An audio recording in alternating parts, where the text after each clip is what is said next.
ito po yung recently nananalo natin sa PPC NDR race. So, superset winner. 12 lang po sila na superset partaker. 4th overall champion, young bird category. 9th overall champion sa old bird category. Santa Ana, Cagayan. Ito po yung hawak ko, si Luna, first overall champion sa LPHA sprint race, superset winner.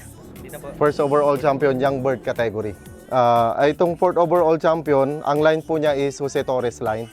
Nakuha po natin sa ating kaibigan na mapalad tayo na na-share niya ang kanyang line. Yung line po nito is Joston. Cross po siya sa Itin Merlin. So, Joston San Valentino po galing kay Kagawad Patrick Johnson. Tsaka yung gift bird po ng isa nating kaibigan na naglalaro sa season, Pangasinan, Itin Merlin po line.